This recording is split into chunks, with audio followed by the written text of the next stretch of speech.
Hi everyone. The tip of the week for the parents is first then strategies. This is something that there is a lot of research on, and psychologists came up with it. You can research it yourself. You can just Google it up, first then strategies, and you'll find a lot of information. But today I just wanted to do a simple just rundown of it, and it can look something like this. So I have here, first we read a book, then we play with the toys. Or you can use numbers and say, first we do number 1, then we do number 2.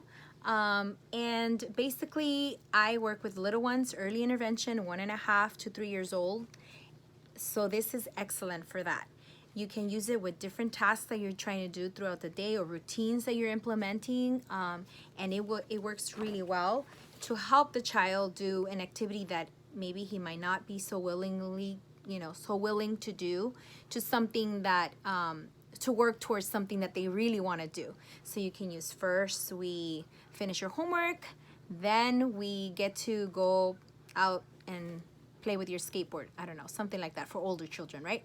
So the two reasons as to why we really like to emphasize this in speech, or the reason why we use these strategies, is basically because of two main reasons. One, it helps give structure during a task.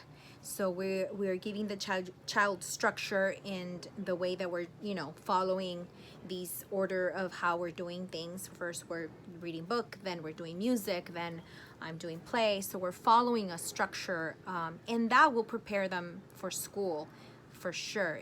These are things that they will have to follow eventually as they get older. We all do them in different ways now as adults as well. So this is a great tool to train our little ones to be ready for school and for all those transitions that they will go through. Number 2, they will know what is required of them and what they can expect after. So they would have clear expectations, and they will know what's required of them in order to get what they want or what they prefer, right? In this case, the preferred item is gonna be the then, in the then part. So it would be great for them to know what's expected of them to do or to finish, or what task they're gonna do first and finish, and then they can do what they prefer. So just, clear expectations and just a perfect way to know what's required of them. And again, for little ones, visuals work great. They flourish with visuals, so the more visuals you can use for them, the better. And for older ones, of course, you can use words first. You do this, then you do that. That's great as well.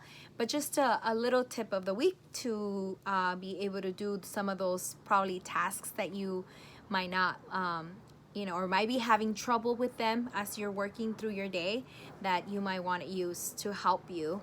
And I also love to say that a lot of our little ones have that that great ability to be very independent. They're driven, and they want to do things on their own, and this is a perfect way to provide options.